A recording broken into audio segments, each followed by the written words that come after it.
I've made this video like 3 times because I keep hitting stupid buttons on my phone because I'm not a professional YouTuber and I keep deleting stuff. But here we go.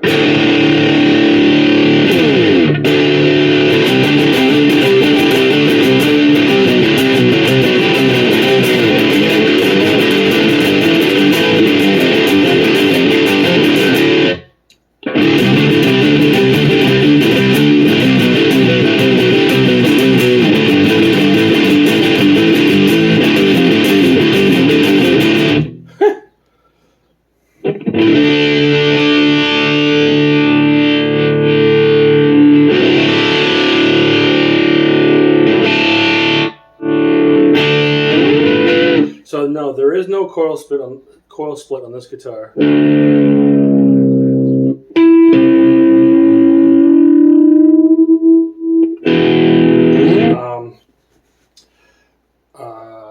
don't remember if there was a coil split on the first generation.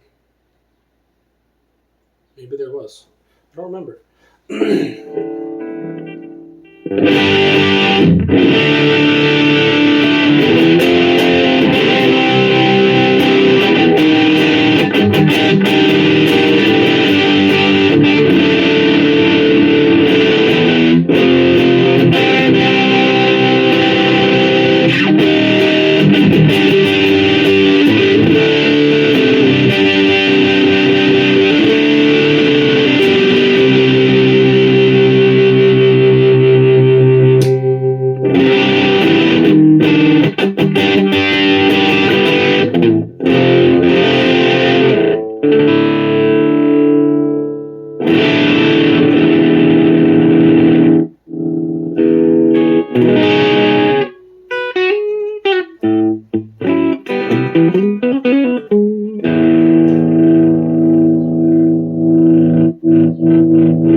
So,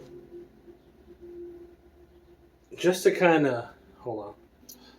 to kind of sum up my impressions of this guitar, I literally have been recording it for like 25 minutes.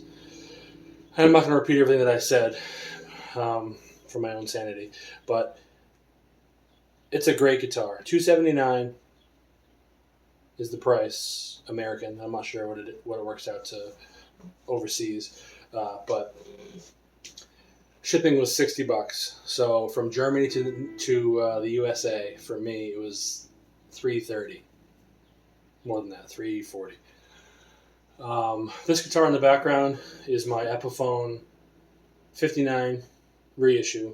That was $799, free shipping, and in my opinion, the best guitar you can buy under $1,000. It actually rivals I had a Les Paul Studio that I got rid of. I needed money and I got rid of it. It was a great guitar, but it was a Studio, and it was the cherry color. So it was just a Studio, all wood. It didn't have any inlays in it or anything. It was just this bare bones guitar. 2010, I think it was. That guitar was awesome. That one's better than that, and only $799. Obviously, they worked with Gibson Custom Shop to really knock it out of the park. If you can afford it, definitely pick it up. It's awesome. But I wanted to compare this guitar to that. Basically, I wanted to compare the best that Harley Benton can offer currently with their single cut line to another Chinese guitar that I think is at the top of its line too. Epiphone's been up and down over the years with their quality, but I think they're really great right now.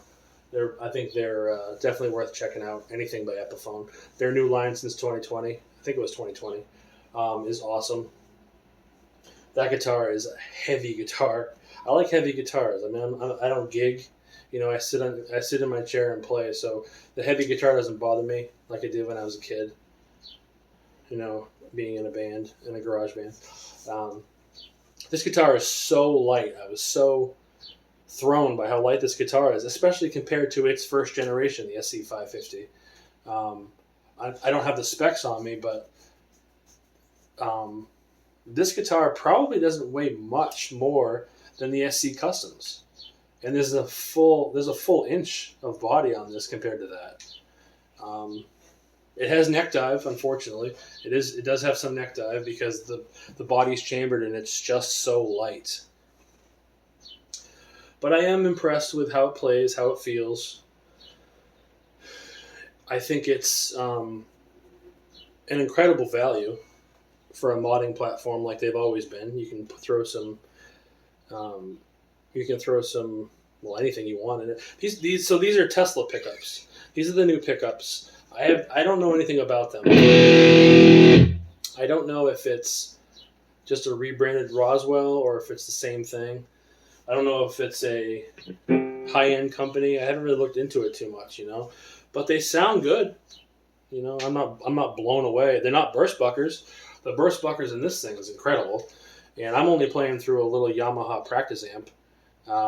But when I play that thing through my Boss Katana or my old PV Bandit, it sounds great. This doesn't sound bad. I do think from what I remember, I think these sound more clear than the Roswells in the old 550. So I'm not sure if that is one of the deluxe aspects of this guitar. Obviously you have your stainless steel frets. The chambered body is part of it. These tuning keys on this one, these tuning machines are okay. They're not really going out of tune. The action on this is great.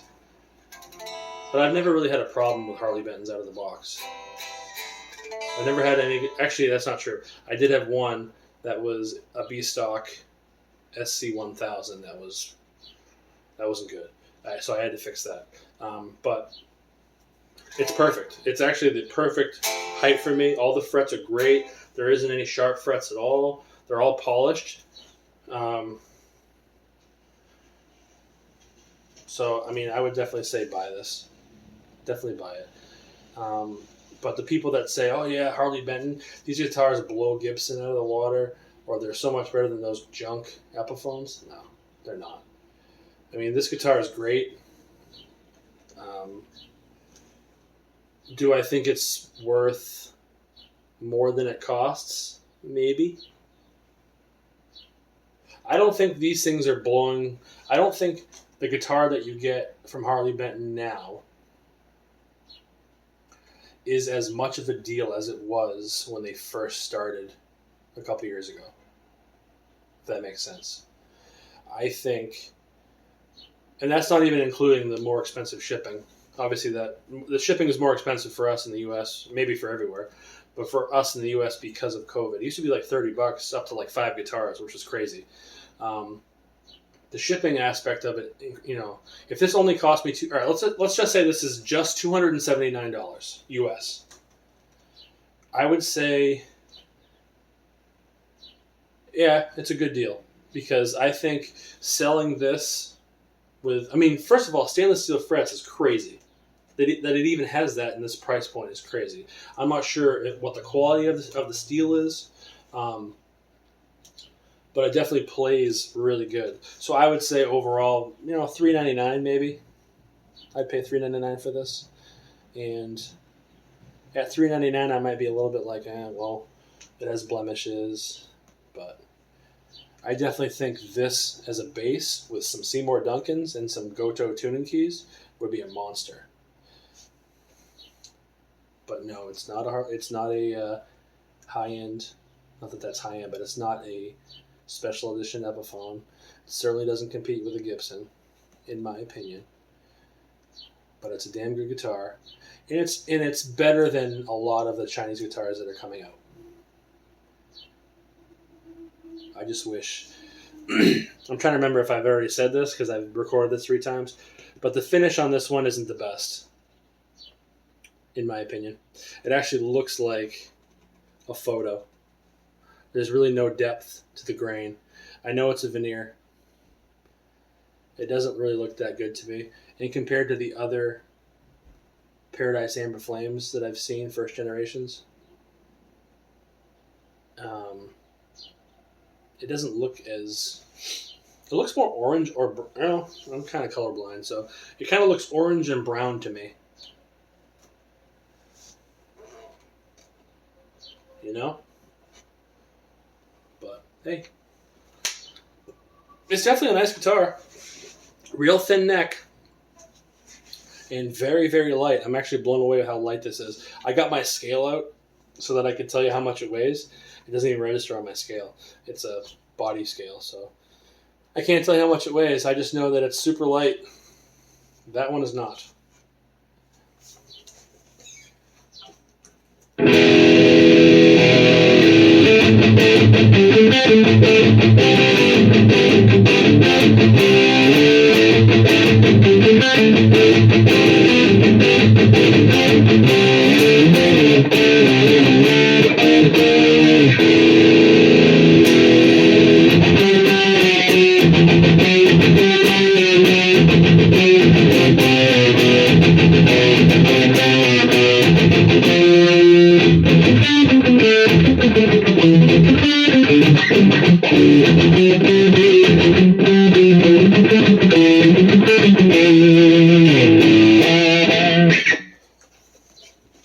Check it out.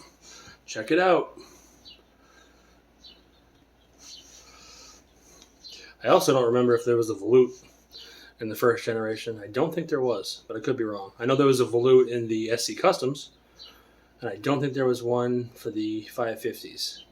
So if that's the case, that's definitely a good idea because the first one that I got was cracked. So good job, guys. But I just wish that finish was a little nicer. It doesn't look great. Maybe the other offerings look better, but meh.